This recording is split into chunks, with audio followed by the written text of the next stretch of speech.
Great. Good afternoon, everyone. Welcome to our webinar.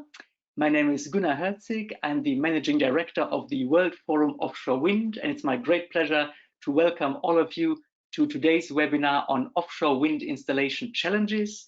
And it's my particular pleasure to welcome our three panelists.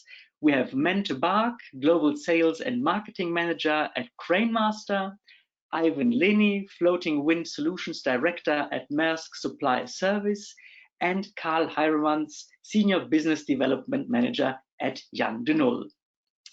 And we will first hear from our three presenters, and at the end we will have the Q&A session. And for that Q&A session, please feel free to submit your questions via the chat box on your control panel, which you can see on the right-hand side. And yeah, I think without further ado, it's my pleasure to hand it over to Mente. So Mente, let me just make you a moderator so we can see your slides. And then in a moment, we should be able to see Mente's presentation. Perfect. There we go. Great. Then if you just unmute yourself, Mente, and then it's over to you. Good. Thank you, Gunnar. Thank you for your support. So I just want to make sure everybody can see my screen now. Yeah, perfect. Good. Yeah. So my name is Mente Baak. I'm the sales manager in Cranemaster, and today I want to tell a little bit more about the risk mitigation of pile run during monopile installation.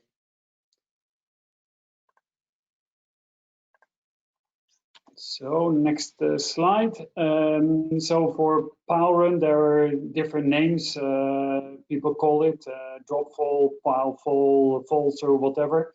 But basically, what's happening that during the monopile hammering process, the pile will fall through a soft layer in the soil, as you can see on these videos. So just to give you just a short brief introduction, what we are seeing here is the heavy lift installation vessel. We see the monopile and the hammer and the sling between the hammer and the crane. And between these slings, we have the Cranemaster, the yellow part there.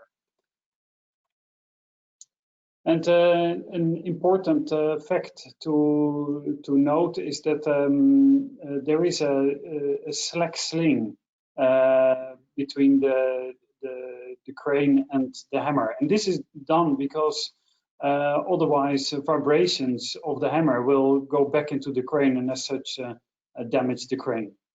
So I think it's clear from this picture. So what can happen is that we have the monopile here, and we have the seabed, and in the soil conditions can be very different. And the pile run occurs when there is a soft layer, and the monopile will fall through that soft layer. As you can see on this video on the right side, let's see, it starts from the beginning. Basically, it's hammering. And then suddenly the monopile enters this soft layer, and it falls through that soft layer, which can be several meters thick, and then the monopile stops. So this sudden fall of the monopile is critical for the operation. And if you don't use a Cranemaster, things can go bad, really bad. I think everybody with some interest of this subject have seen these videos during this summer in Taiwan. Obviously, different geographical areas are more have higher pile run problems than others, and then Taiwan is typically one of these problems. So basically, what we see here is that the hammer is falling too fast, and that the crane cannot or the rigging cannot help these forces involved. Some do it also other ways. They basically take the rigging away and let the hammer free fall. And yeah, such a different other things can happen. As you can see here, that the air inside the monopile was compressed that much that it basically completely lifts off the hammer, and it jumps off the monopile, and the hammer falls back on it. So I'm not sure how good that is for the hammer, but it's clear there are different approaches to solve this. So what is actually the problem of these pile runs? And as you remember, this we had this slack on the sling and this free fall. And what happens is that when this hammer with a high mass suddenly falls in the crane, huge peak loads occur in the rigging. And these can cause really bad things. It can create an overload in the hammer, can create an overload in the crane, which again increases crane fatigue, wire damage, it can damage hydraulic systems. And once this all happens, recertification might be required, and which will take time of the operations. And this is very costly. So other repairs or increased maintenance might be required. So this is something we will try to mitigate, because it's very costly during offshore wind farm installation process. So how can Cranemaster help on this? And basically, if we have a Cranemaster, the Cranemaster is built of 2 cylinders, a main cylinder with a piston rod, and an accumulator with a floating piston, and 3 chambers. We have a vacuum chamber, an oil chamber, and a gas chamber. And when applying the load on the Cranemaster, basically the hydraulic fluid goes through a nozzle and compresses the nitrogen. And by this, it acts as a dampened spring. And basically, the force which is applied to the Cranemaster is spread out over time. Now, the good thing is of a Cranemaster is that you can adjust these volumes, and by that you can also adjust the characteristic of the Cranemaster. And I have a video here on the right side, and you can see here that where a Cranemaster is being used, and you see the monopile falling and the hammer falling softly and gentle in the crane. The Cranemaster has many tools, so for different hammer weights, and as such we have a wide variety to choose between.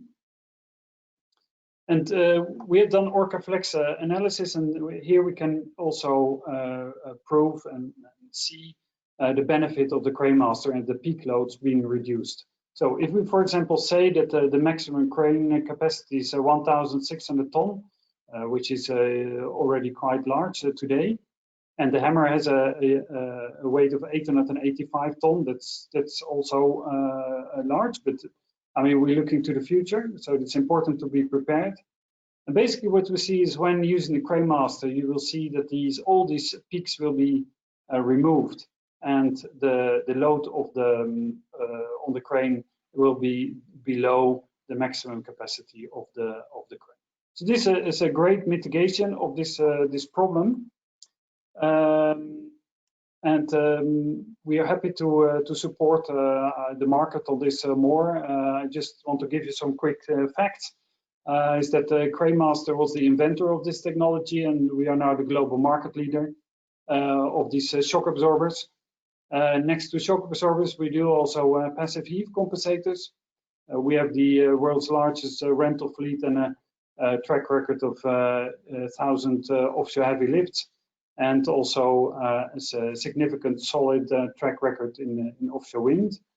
Next to the other sectors like oil and gas, salvage and decommissioning.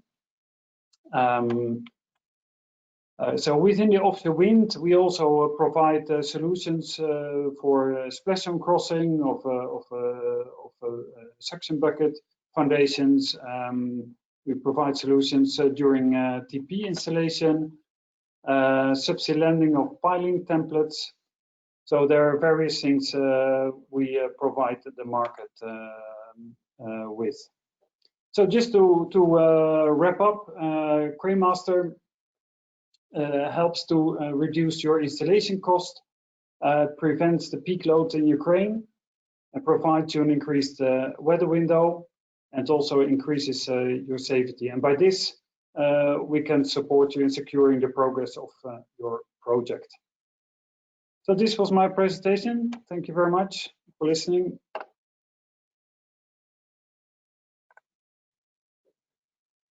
Perfect. Great. Thank you very much, Mente, and thanks for sharing those great videos. Very interesting to see what those activities look like in action. So we now switch it over to Yvan. So let me just make Yvan a moderator so he can share his screen. And then in a moment, we should be able to see Yvan's presentation. And just as a reminder, if you have any questions, please feel free to use the chat box on your control panel on the right-hand side. And then any questions will be addressed at the end of the webinar once we've finished all three presentations. Perfect. We can now see Yvan's slides. If we just go to full screen, and then it's over to you, Yvan. Thank you very much. Okay. Is it in full screen? Yes, perfect. Okay. Right. So good afternoon, everyone. So my name is Yvan Leyni, and I'm in charge of the floating wing activities at Maersk Supply. So I've been involved in, well, directly in most of the floating wing project, demo project, delivered so far and on the installation side.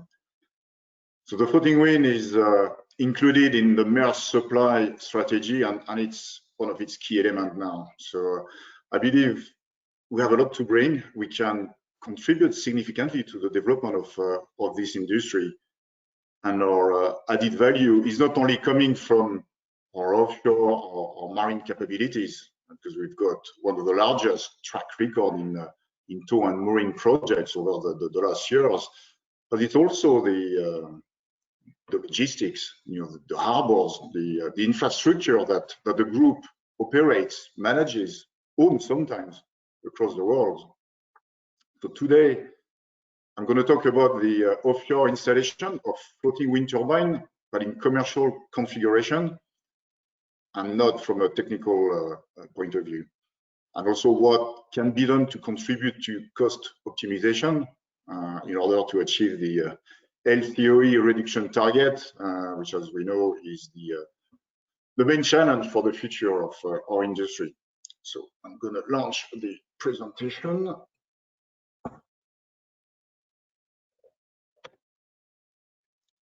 Is that working okay? Yeah. Okay, so commercial floating wind.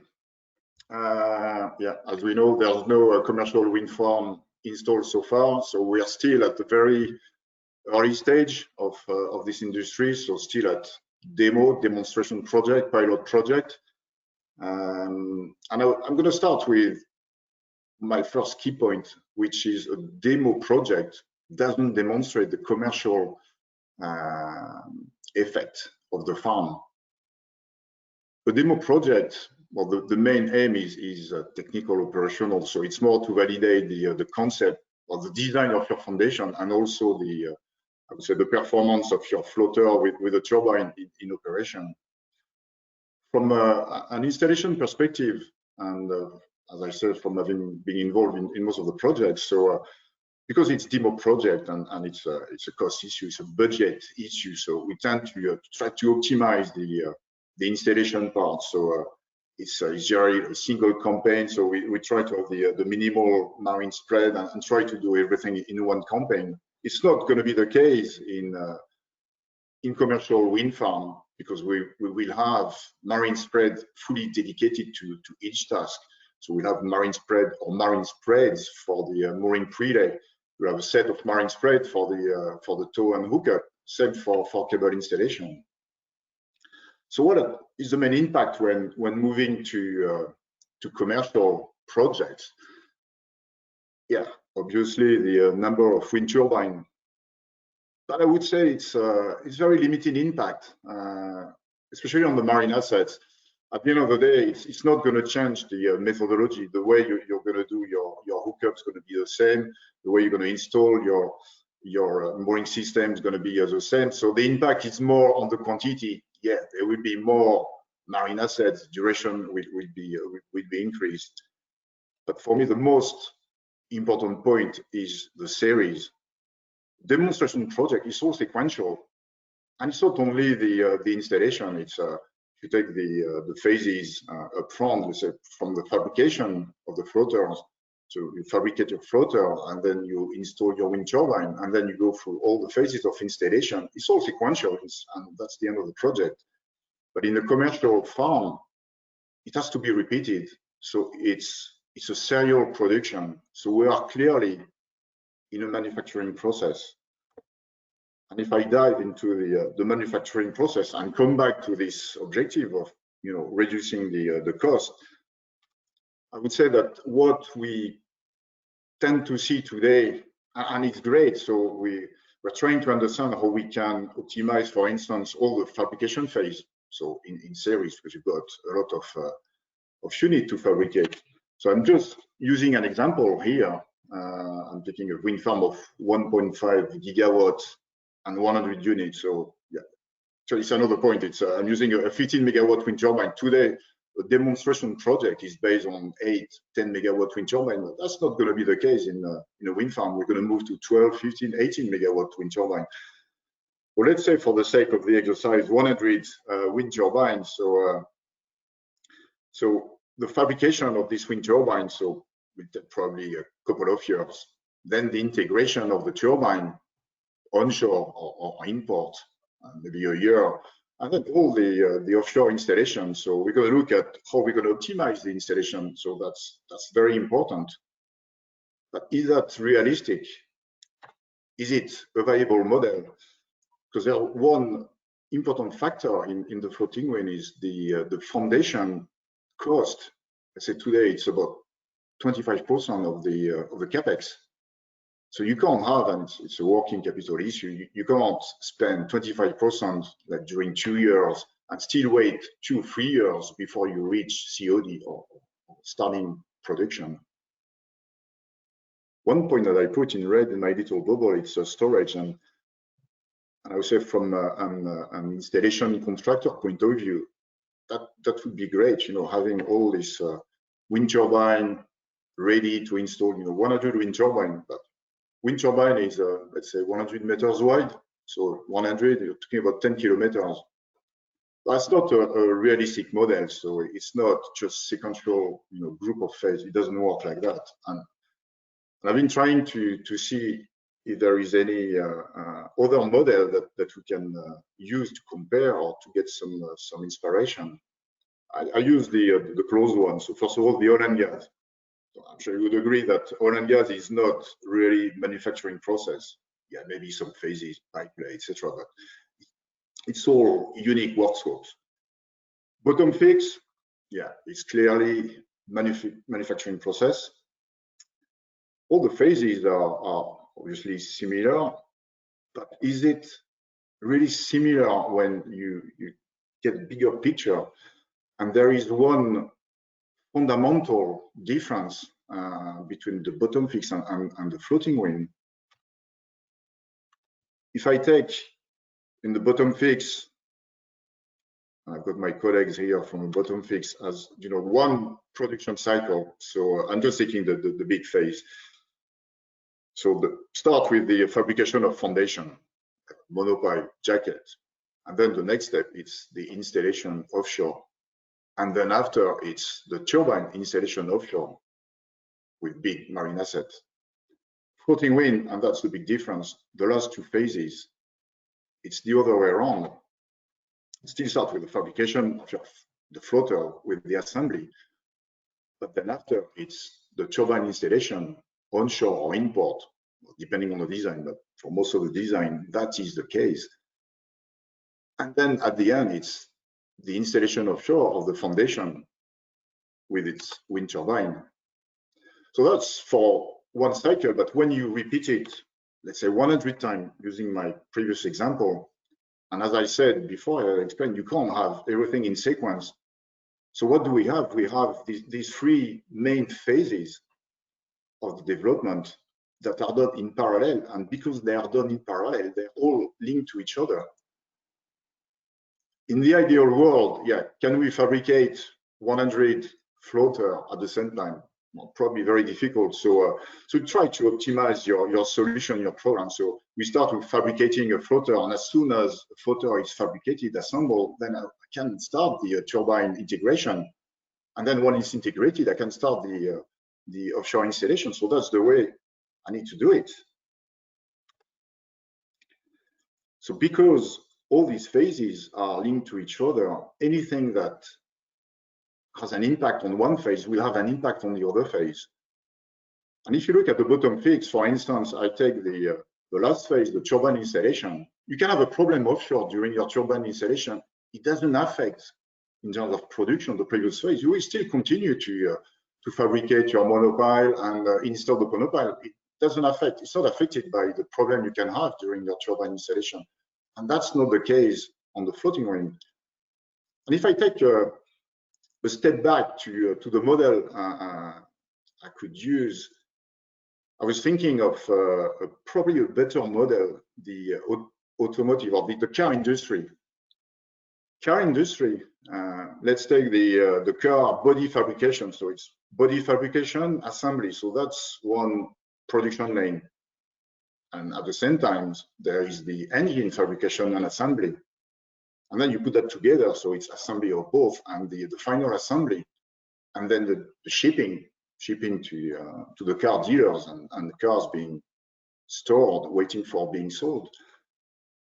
And what is, I would say, interesting in what we saw this year with the crisis is, well, at some point there was no car being sold, so you get the car dealer, there was a saturation of the storage of the car, so you have to stop shipping the car, and then you have to stop manufacturing. So that's the same for the floating. You've got a problem during the installation, and it might stop the previous step. If we stop the offshore installation, can we still continue to produce the floater with a wind turbine? Have we got enough storage? That's the question that we need to ask ourselves, but clearly we can't think each phase as a standalone, certainly not the offshore installation. It's all taken together. And looking at the what I would call the key factors in this serial production, so clearly the choice of the floater that and they're all good, but it drives the way you're going to do the fabrication of the floater, fabrication and assembly. It will drive the sites you're going to use for the turbine assembly. So it drives the whole infrastructure, the whole logistics, which harbor you're going to choose, what storage you're going to use. Yeah, of course, the fabricating a floater, you may prefabricate the elements in a region, in a country where it's cheaper, but assembling the floater, you may have some constraint, maybe local content, so you may have to do all the assembly, not far from the wind farm. Do you want to integrate the wind turbine far from the wind farm? It's all the distance, the tow distance, will create risks. So you need to think of the distance. So you need to build all your solution, thinking of all the issues that you can have. Time is important. How much time do you have from when you can spend money to the end of the production? So it's all about how you create the overall solution and the contingency because of the various problems you can have, and to mitigate all these risks. I mentioned weather. You've got a weather problem, so it will affect the previous steps. Breakdown, it could be a breakdown of your marine spread, but it could be a breakdown of the crane you're going to use for the turbine integration, because you need big crane onshore or crane barge. Can you afford having many spare cranes? That's not the question you need to ask. You can have a breakdown during the fabrication as well. Supply chain, it could be a shortage of raw material. We're talking about the floater, it's let's say 5,000 tons or more. So 100 units is 500,000 tons. So if it is steel, it's quite a lot, and this is one project. So if I summarize what I've said, I started by explaining that, yeah, the demonstration project is not commercial. You don't see the commercial impact. And in particular for the installation, it's more the serial production effect which is the main element to consider, not just the number of units. And I try to use the bottom fix as a comparison, and there's good things to use from the bottom fix, but because, as I explained, the production cycle is very different, it's not necessarily the right model to think about, you know, the global cycle of production. And I think in order to reduce your risk and to improve your cost reduction exercise, it's you shouldn't just think of fabrication, your fabrication cycle in series, and separately your installation in series. It's the whole production cycle, fabrication, turbine integration to offshore installations. That's one cycle that you need to think in series. That's, to me, the best way you're going to improve and reduce your costs. Thank you. Perfect, great. Thank you very much, Yvan. Yeah, thank you very much for this great presentation focusing specifically on floating offshore wind. And now, last but not least, let us switch to Carl. So let me just make Carl a moderator so we can see Carl's slides. Perfect. And then in a moment, the slides should come up. And just as a reminder, we're already seeing some great questions coming in via the chat function. So please feel free to continue. Yeah, and now we see Carl's slides. So Carl, over to you. Yes, thank you for having us at this webinar. I wanted to talk a little bit about installation challenges. There are obviously many. Mente just mentioned one. I'm going to go through a couple of problems that we have faced through in our industry. Some of them we can solve, some are a little bit more difficult to solve, but are maybe a good point to start the discussion later on. First of all, for those who don't know Jan de Nul, well, Jan de Nul is a big marine contractor, and the last 7-8 years we started to become very active in offshore winds. Last year, this year, we worked in 3 continents. So we worked both in Taiwan, US, Virginia, first for our company, first project in the US, and we finished off Northwester 2 in Belgium, so on 3 different wind farms. And in Europe, we worked on a couple of others further. So as I said, we are a marine contractor. We do work in the offshore energy sector, also civil construction, and also some activities in remediation of soils, contaminated soils. In our company, we manage a big fleet of mainly dredges, but the offshore fleet also is getting bigger and bigger. So we have 2 jackup vessels already. The 3rd one is under construction. We have 5 subsea rock installation vessels, often used also in the offshore wind. You see one here in the photo on the front. Then we have 2 dedicated cable installation vessels. Then further 2 multi-purpose vessels, which are mainly used in the offshore wind for trenching assistance and pulling in the cables or to work on the platforms. Then we have 5 trenching tools and 3 heavy lift vessels. And again, here 1 is under construction. The challenge I want to talk to you about is, first of all, the increasing turbines. We see that the increase in turbine size is growing so fast that this is a challenge for the whole industry. I can imagine what I'm going to talk about is the same for the ones who have to design and sell the turbines, but also for the installation vessels is becoming a challenge. Besides the increase of the turbine, also the size of the wind farms is growing very rapidly. Second is we have a lot of questions from our clients to look at possibilities to have emission reductions during, and they want to know the complete emissions during a lifetime of an offshore wind farm. We have been looking at this, and we partially come up with solutions, and the future we hope can solve the rest. And then the last one is a challenge, local restrictions that we see, protectionism that we see coming up more and more in this business, which is complicated. And for that, we don't always have a challenge, a solution, of course. So first of all, the size, I think everybody knows these type of slides and things that we have seen every year. They're getting bigger and bigger, the size. This was from a study of 3 years ago, and they already predicted the 10 to 20 megawatts turbines, and then they compared it immediately with an Eiffel Tower, which we liked, of course. So we also said in our company, we need to look at how we're going to tackle these bigger and bigger turbines. So the main challenges are, first of all, the weights.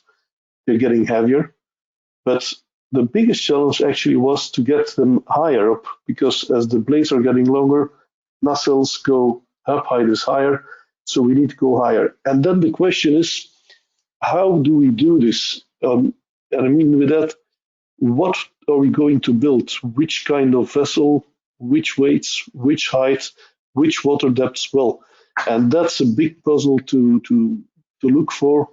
And it's not an easy question, because now you have to imagine that if you build such a vessel, you want it operational during at least 15 years in a commercial viable way, which means at 15 years time, the vessel should be still competitive with the turbines that will exist at that moment. Now, if we look back 10 years back, and what was built at that time of installation vessels, well, those vessels today are no longer capable of serving the market.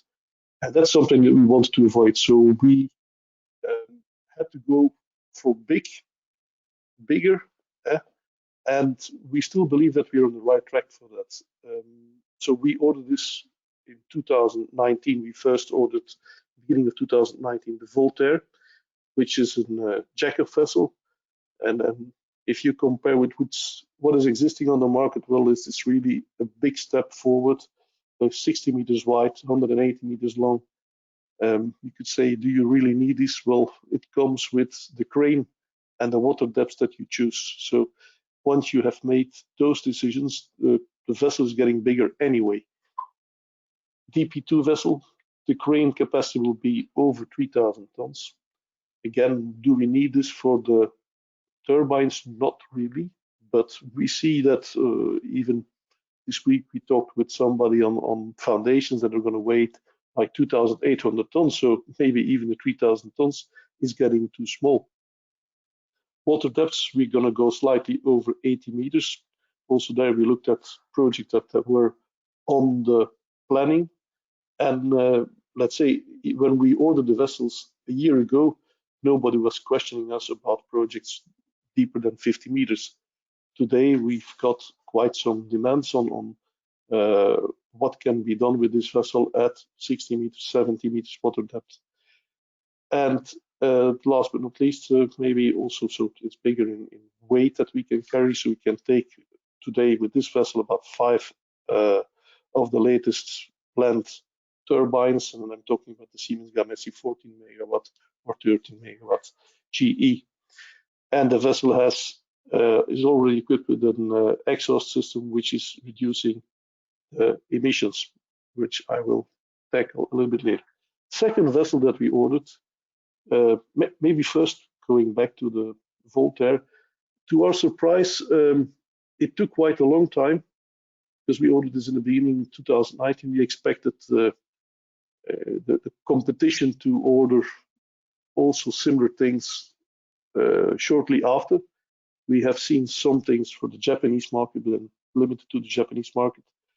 But since the middle of this year, we see quite a lot of announcements on letter of intents and some orders. So you see, and everybody's going for bigger vessels, not as big as this one, but at least we see this market is understanding. It is not easy anyway because you could ask, why didn't we order already a second one? That was the original, not idea, but at least we had it planned. We had an option at the moment, but we didn't take that option at that time last year, because the market is not so easy as people might think. So ordering those vessels is still a big risk. Second vessel that we ordered the second half of 2019 was a crane vessel.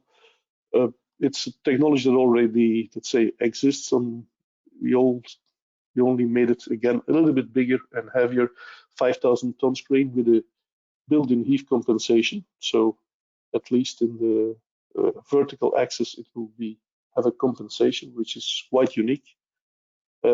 Huge carrying capacity and deck size. This is obviously to look at installation of jackets, as you see on the picture, but also the monopiles, which are getting bigger and bigger. So we looked at the dimensions and weights based on what we foresee over there. Now, about the exhaust system, the first thing that we have been looking at in our company, and this is something that's all ongoing for a long time, how we can get our exhausts cleaner. And then you have to split it in two. First of all, the exhaust is a problem of CO2, but on the other hand, and in many cases where we do, especially for instance dredging, we're working near to the coast in ports. They're also very worried about the fine particles into the exhaust, and that's something that we looked at could solve here. So that has been taken in all our new vessels. So the new vessels that are being built within our company, they all will be equipped with a ULEV system, which is ultra low emission vessel. And what it actually does is a two-stage filter system, which first purifies the gases. So you have the NOx will be reduced, and then you have a particulate filter, which makes that also the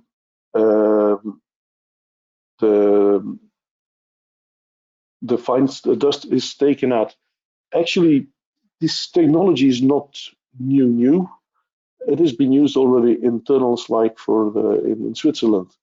And it makes that today we can have vessels, and they are already operating in our projects, with an exhaust which is complying with the future Euro Stage 5 standard, which is going to be applied for inland waters. So way beyond what's required today at seas and oceans.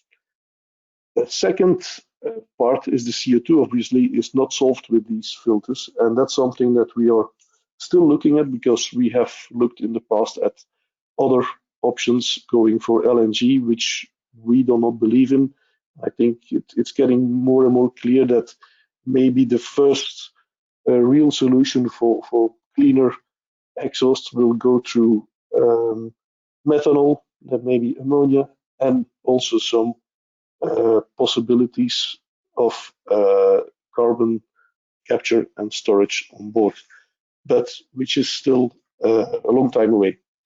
Something else that we have been looking at a lot is at some hybrid systems with accumulators, so batteries on board, to shave off the peaks in loads. And to be honest, when we looked at it for a couple of vessels, yes, for the peaks it can be done, but it doesn't mean that much in total exhaust reduction. If you want to do it seriously, like I see on some cars, like a Prius on the road, well, that would be an investment which is too big and too heavy on board of a vessel. So the technology is not there yet for that. And then the last item I wanted to talk about the challenge in the offshore wind that we see is more and more local requirements and laws which are restricting the operations. And this is something worrying, that because it's getting difficult.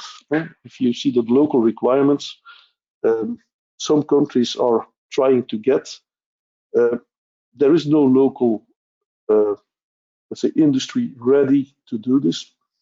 Neither is there a need for it, especially during the construction. I perfectly understand if you go into the operation and maintenance phase that it should become as local as possible. But during construction, it doesn't make sense that every country is going to build or make the investments in vessels like we just showed, or in factories to build wind turbines and their components or foundations.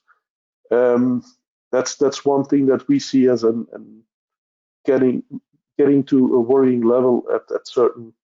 Europe, it's still manageable as we have our one market, but when you go to the east, for instance, in Asia, you see that Taiwan has local requirements, but also Korea has local requirements and Japan has local requirements, but there is no unified market. So if somebody would set something up from Korea, it doesn't make sense for Japan or Taiwan.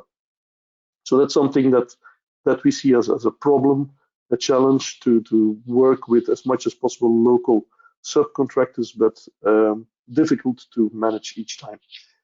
The second one is more related to our business, the local restrictions on the use of foreign flagged vessels. Very known example is Jones Act in the US. And I believe that it's still not clear for our clients, developers, not for us, not for the local contractors, how it can be done. There are solutions today, but very expensive. Can I say, we have seen now that at least there are some ideas of starting to build a Jones Act compliant vessel. So that means it must be an American company building a vessel in the US, US flagged, US manned, and so on. So it is not just building a vessel in the US, the owner has to be a US company, which means it's a company with no experience. So it's a challenge for everybody. Japan also, they have some opening to let a vessel in, but as they're building themselves a couple of vessels with Japanese flag, that will become also very difficult in the future.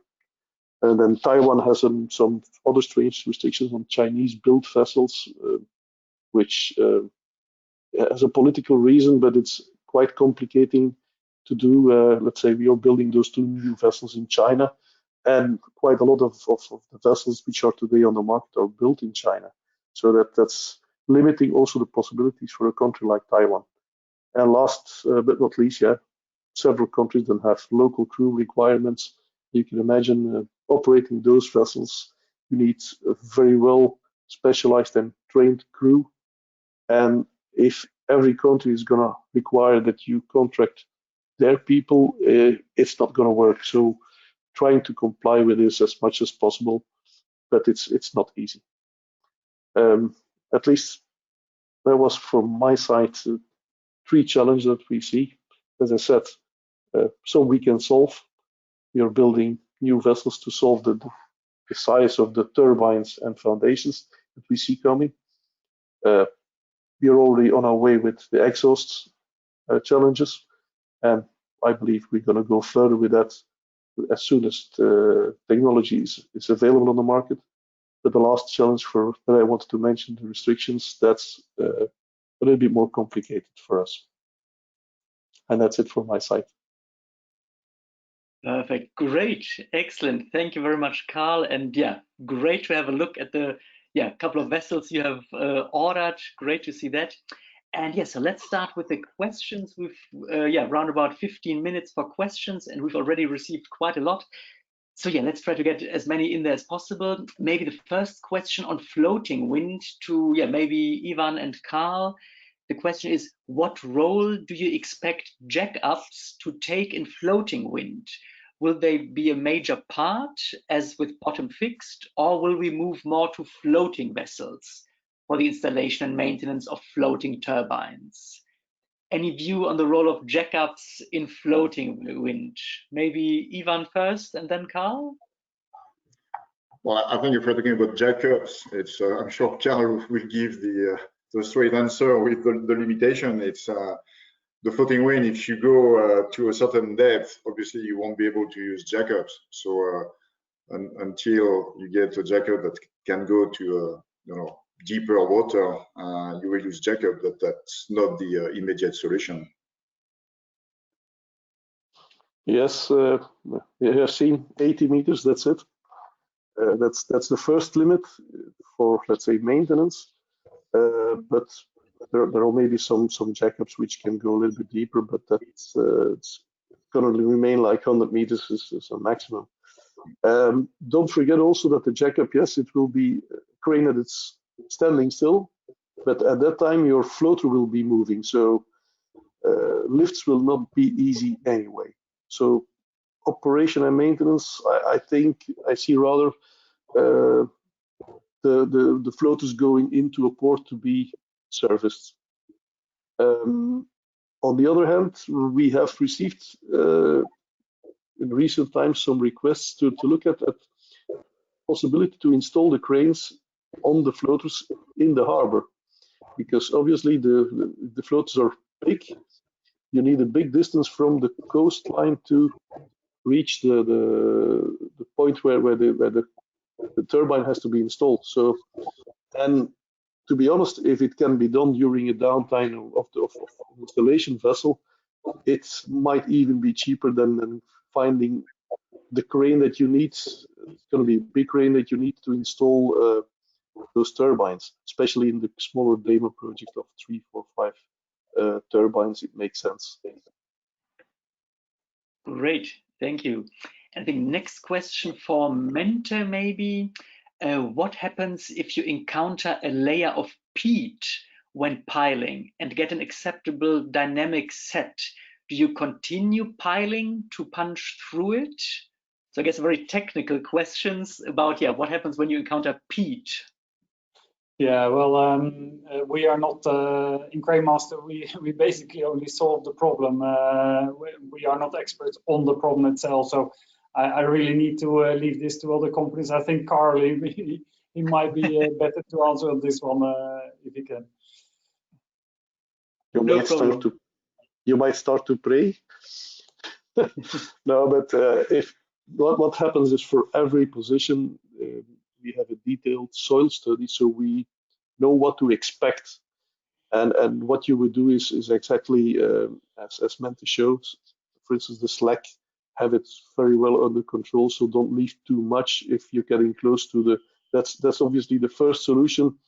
The less the hammer will fall down, so the less distance it takes, the less acceleration it takes, the less the loads will go in a big peak. And then secondly, yes, putting some tool in between like Cranemaster is a good solution. Perfect, great. And then, yeah, next question on port infrastructure, which we already touched upon. Is further investment in port infrastructure a necessity for the successful commercialization of floating wind?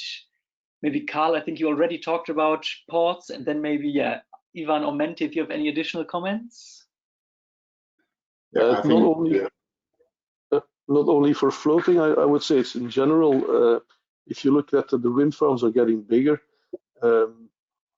Couple of years ago, 3-4 years ago, I think more than 500 megawatt was considered as a big wind farm. Today, if it's not 1 gigawatt, it doesn't count anymore. So people are looking at more than 2 gigawatts. Dogger Bank is 3.6 gigawatt in total, and to manage those quantities, and then you have to think about the components. You need bigger ports, bigger areas for sure. Floating is gonna be, Yvan knows, they are getting even bigger. The surface that you need in port, it's huge. It's huge. Quantities of steel also. Yeah, because most of the activities are done in port. I mean, the turbine installation. So in your production cycle, as I explained, you've got 2 steps. You've got the assembly of your floater, but also the integration. So you've got 2 steps, and it requires a lot of space. And today there's no infrastructure for that. So you may have to consider more than just one port or one site to do this operation. And as I explained, it's all about how much storage you need to consider, because it's not only storage in land, it's storage on the quayside, because when the floater is assembled and in the water, because you will install the wind turbine in the water, so you need that space in the water, so next to the quayside. So great. Mente, anything you would like to add, or has that pretty much covered everything? Yeah, I think we're very good experts here, so it's okay. Perfect.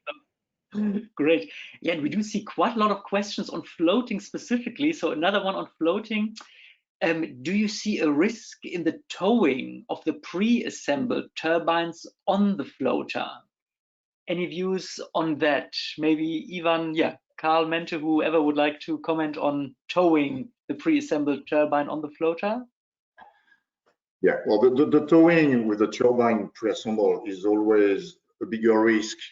It's an operational risk because you've got this big turbine, and as we said, the turbine will be bigger and bigger. So it's a problem of stability, and you can't tow at a very high speed. So today we're talking about 2-3 knots for towing. So the distance between your site where you pick up your wind turbine for installation is very important. And if anything happens, so you need to find a contingency. You need to find a shelter to bring your wind turbine. And we're talking about one wind turbine, but it's the multiplication when you've got several wind turbines that is becoming a risk. So yeah, there's risk, and I think that you can't consider having too long distance between your site where you pick up your wind turbine and the wind farm site. Great, thank you. I think it's just a question, I think, of seeing what the limits are of those turbines. It's a question of maximum inclination that they will allow, maximum accelerations during transport, but also during operation. So, and that will indicate you immediately which are your weather limits during a towage and installation process. The towing is done generally at operational draft. So you may have on the semi-sub 15-20 meters of draft. That's the only way you can keep the stability. If you consider towing with no draft, it's not going to work. So there's dry towing, but dry towing, a floater with the wind turbine on top of it. Remember that a 15 megawatt wind turbine, it's 150 meters high or more with the blade up. So we're talking about really big structure, and you show it with the Eiffel Tower. So dry towing is probably not a realistic option. It's exactly why you need these strange ports, which on one hand are quite deep, to have the floaters when they are fully ballasted, and then still be able to, from a quayside, install these. I think we have seen this week an announcement of a crane from Heiremans going to Norway for exactly this kind of operations. It's not a small crane. Eh? Yeah. There's a special port built for that. So I think we will see more and more of those investments, and then they will also need the space to storage the finished units. Yeah, perfect, great. And yeah, another question on floating wind, I think, yeah, quite related to the one we just discussed. Can you please comment on weather windows for floating offshore wind installation on a commercial scale? What are the differences compared to bottom fixed installation? There's several aspects of considering the weather window. There's purely on the methodology. But obviously the region is important, and we're talking about the major area for floating wind, which is going to be France, UK, South Korea. If I just take UK with ScotWind or France, we see France, we are talking about Mediterranean, but also the Atlantic side, so ScotWind. So it means that you will have a strong limitation because of winter. So your window will be, let's say, from March to October. Then after, you're introducing risk of weather. And as I explained in my presentation, if you start to introduce this delay in the offshore installation, it will have an impact on the previous phase. So this is why it's important to build the overall program thinking of this window. And there are some operations that you can do at in difficult condition. You can do a lot of operation, even up to 3 meters HS. But some of their operation needs lower condition, like 1.5. So you won't be able to do everything in winter. So that's the limitation with the region. Great. Anything to add with regards to weather windows for floating installation? Maybe just to add, that normally you choose the floating offshore wind sites. In places where you have very good wind, to compensate for the extra costs. So it's normally difficult sites for installation. Later on, you have very good productions, but you have to find the seasons when you can install it. Perfect, great. Yeah, next question on some of the regional differences around the world. So what are the specific regional differences with regards to offshore wind installations between Asia, Europe, the US? Any views on, yeah, what makes the installation process different in, let's say, Taiwan, Japan, as compared to Europe or the US? Well, first of all, the differences in installation are related to the supply chain. For instance, when we went to Taiwan and we were the early, let's say, contractor over there with 3 projects already in Taiwan, you have to imagine that there is no local market supply of anything related to offshore. There is no oil and gas market over there, so you have to go anyway at least to Singapore. So everything has to be imported, even if you talk about a decent life jacket, which we think that's normal over here. Well, it was not on the market over there. It's building up now, so that's a big challenge. Another challenge, obviously, culture. It's different to work in Asia than in Japan. It's different from Korea. Korea is different from Taiwan. Every country has its differences. But let's say Europe, we are, it's more one, doesn't matter if you're in France today, if you're working in Germany or England or Belgium, it's quite similar. US, then again, yes, we were there with it's a very small project, only 2. And now you have to imagine what we did. We did the whole mobilization was going through the port of Canada, Halifax, to avoid exactly the Jones Act. That was a practical decision to do it that way. Otherwise, it was not possible to do. But also, I believe that the ports in the US are not ready at all, so that they will go through a big phase if they say they really want to build by 23, 24. Some big changes will need to come still over there. Also, maybe from Asia, technically, things that we have encountered over there that we have not encountered in Europe. Earthquakes. I mean, it's not something that was ever taken in consideration in, let's say, the wind farms that we have today in Europe. Maybe they're looking at this more in Italy, but not in the rest of Europe. And secondly, typhoon. So the weather conditions, the extreme weather conditions, are quite different over there, which means that you have different measures to take during the construction, and also during the let's say the design of the whole foundations. For instance, it's more robust than that we would find in Europe. Great. Anything to add, Mente or Yvan, on regional specificities? No, I want to support also Carl on this challenge on protectionism on local content. At the end, the society or the world, they want to have a cheaper offshore wind technology. That's not achieved by copying or innovating in every country. So we need to cooperate with each other in order to achieve that target. So that's my support to the discussion. Yeah, another point that I wanted to add, because here we are mainly talking about the development phase, the capex phase. But if we're talking about the O&M phase, which is a much longer phase, you're talking about 20, 25 years. If you're in a region where there is 6 months of very bad weather and you've got a problem, especially for the floating wind, and you need to come back to port to fix your floater, that's going to be an issue.